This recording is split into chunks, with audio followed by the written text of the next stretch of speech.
Ghana again making headlines. Inflation down to a near three-decade low, 3.3%. Headline CPI. Food inflation is at 2.4%. We're heading to Accra. We're having a conversation. Winston Tackie, business journalist, analyst, joining us from the land of the Black Stars. Winston, good to see you again. Good morning to you, sir.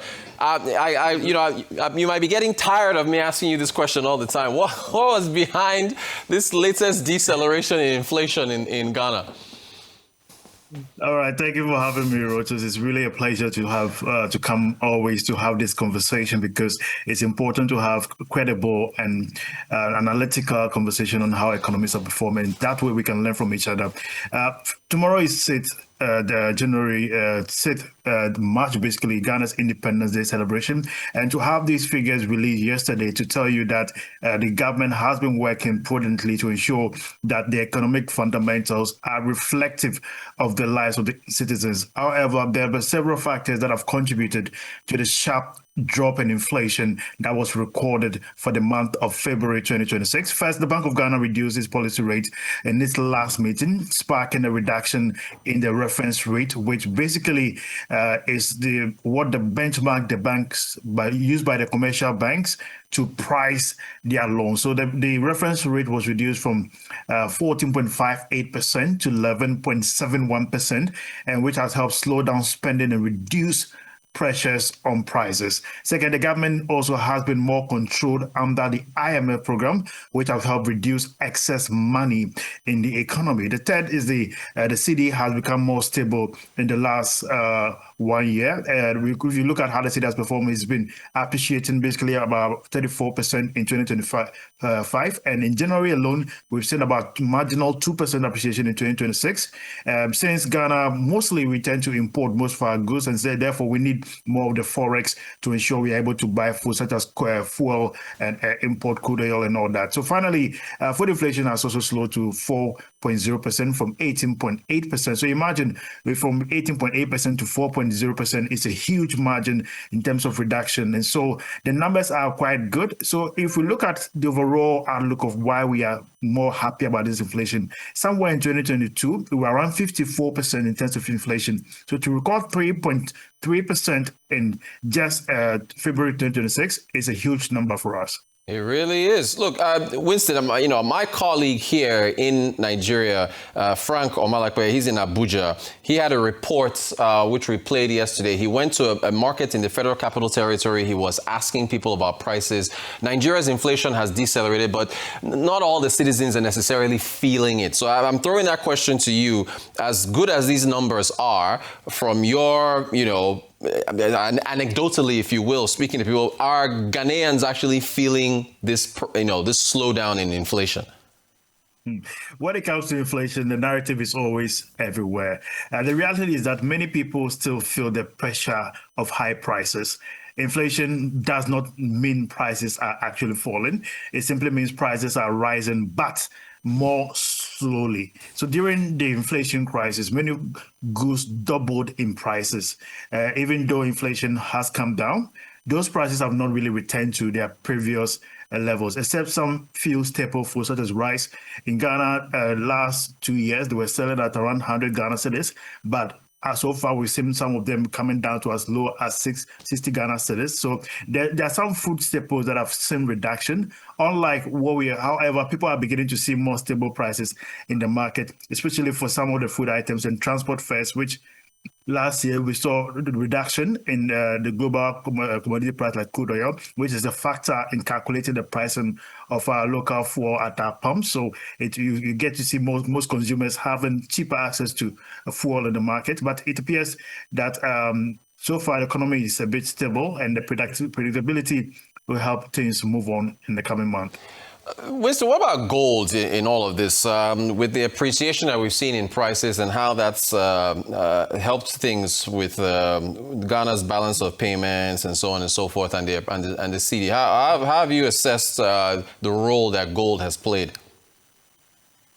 Gold has been very strategic for Ghana since the this government came into power, one thing that they've been quite strategic about is having the Gold Board, which is an agency that ensures every export of gold in the country goes through that agency. And with that, aligning and streamlining gold marketing and sale in the country has enhanced the outlook to ensure most smuggling does not happen. So they streamlined that operation. So every excess smuggling, every revenue from that sector is being monitored and traced. So the Bank of Ghana has data to that effect. So gold has really helped, but it is not the only reason why inflation and other factors are happening. Ghana is one of the world's largest gold producers. That's a fact. And higher gold export have helped bring more foreign exchange into the economy. This supports not just the CD, but help reduce pressure on import prices. But the main drivers basically for this inflation, which we are feeling now, is just the tight monetary policy which the central bank is working on. We've seen more fiscal discipline. The government has been able to fulfill its debt obligations to the extent that the exchange rate has remained relatively stable.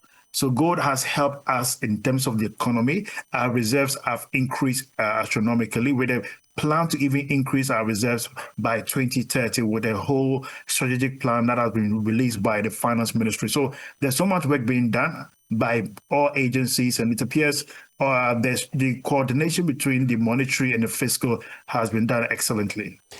What is, you mentioned monetary policy now. I think 15.5 for January, the last cut we saw, which was like prior from 18 in November. So what do you expect? Do you think you're going to get another cut at the next meeting? What's your outlook with monetary policy in Ghana?